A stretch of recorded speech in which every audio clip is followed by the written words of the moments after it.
Assalamualaikum warahmatullahi wabarakatuh. Halo semuanya, perkenalkan, nama saya Adelia Nurfahira Irsadharma, NIM 20111710002, Program Studi Manajemen Rekayasa Universitas Internasional Semen Indonesia. Pada kesempatan kali ini, dalam rangka memenuhi tugas ujian akhir semester mata kuliah keandalan dan kualitas, di sini saya akan menjelaskan tentang metode statistical process control. Bagaimana penjelasannya? Mari kita simak videonya. Keep on watching.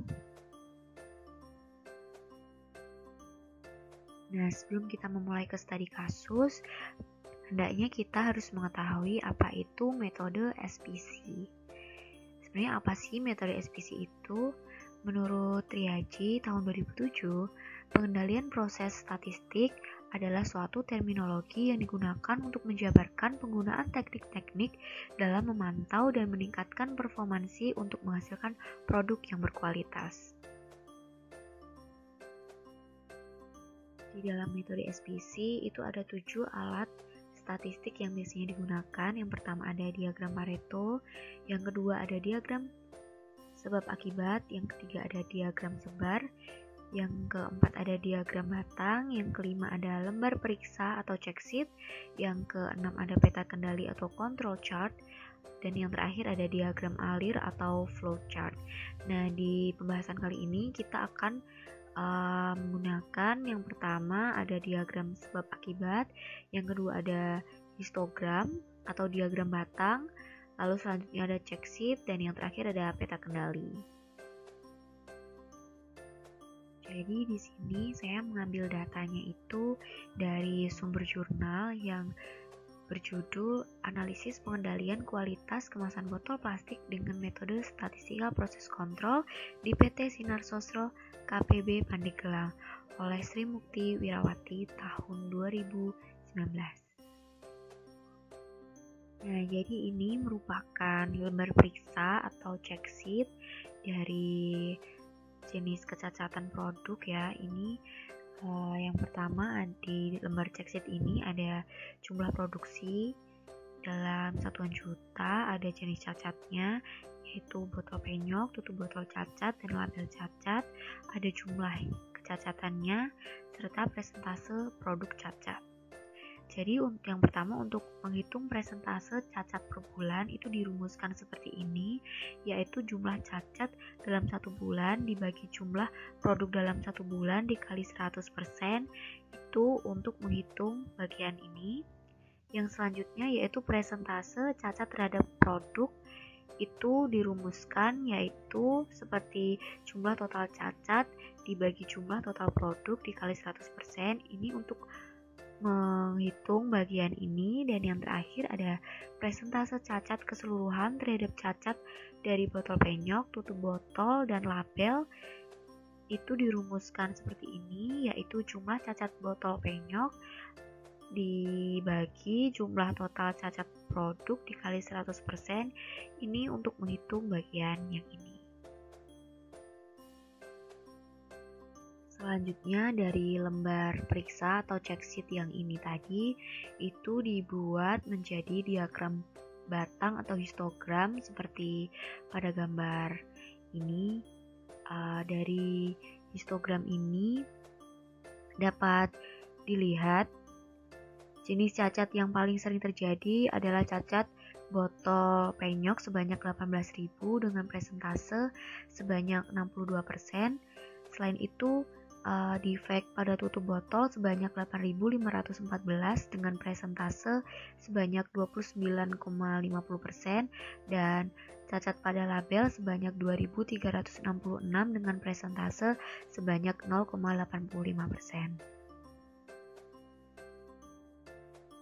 Selanjutnya dari data-data sebelumnya itu dibuat peta kendali atau control chart itu seperti ini. Jadi untuk yang pertama itu menghitung garis pusat atau center line atau CL itu dengan rumus seperti ini. CL ini dihasilkan yaitu 0,1041. Setelah itu menghitung batas kendali atas atau UCL itu dengan rumus seperti ini dan didapatkan hasil sebesar 0,170. Dan ini yang terakhir yaitu menghitung batas kendali bawah atau LCL dengan rumus seperti ini, itu didapatkan hasil sebesar 0,039.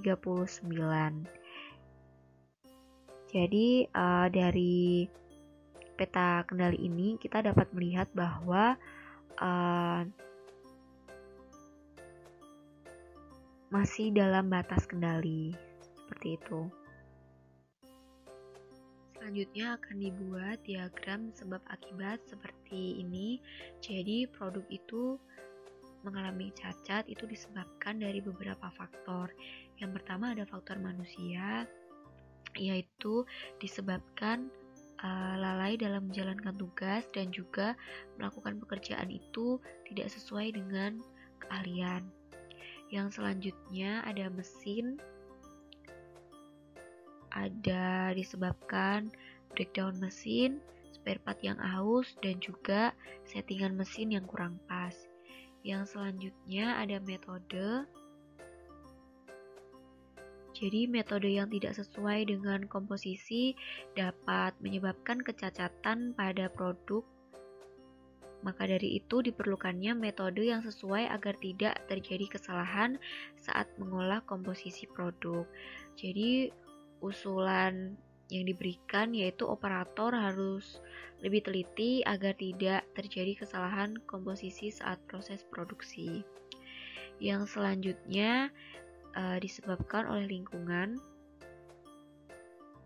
Salah satu penyebab terjadinya cacat pada produk itu disebabkan oleh lingkungan karena salah penyimpanan produk akan menyebabkan terjadinya bahan baku tertukar dan akan mengalami perbedaan komposisi saat melakukan produksi, dan juga akan menyebabkan delay untuk merubah dari awal. Yang terakhir ada material, itu disebabkan kemasan cacat itu dari pihak suppliernya dan juga bahannya itu tidak sesuai dengan spesifikasi. Baik, jadi kesimpulan dari penjelasan di atas tadi, yang perlu diketahui, jadi dalam pengolahan data tadi itu menggunakan software Microsoft Excel. Kesimpulan yang pertama yaitu jenis kecacatan yang paling dominan terjadi di PT Sinar Sosro KPP Pandeglang adalah cacat botol penyok sebanyak 18.000 dengan presentase sebanyak 62%. Yang kedua, berdasarkan peta kendali P terlihat bahwa semua data dalam batas kendali. Dan yang terakhir, berdasarkan diagram sebab akibat dapat diketahui penyebab terjadinya produk cacat yaitu faktor manusia, material, metode, mesin, dan lingkungan. Mungkin cukup sekian yang dapat saya sampaikan. Apabila dalam penyampaian hasil tadi saya terdapat kesalahan atau kekurangan, mohon dimaafkan. Terima kasih. Wassalamualaikum warahmatullahi wabarakatuh.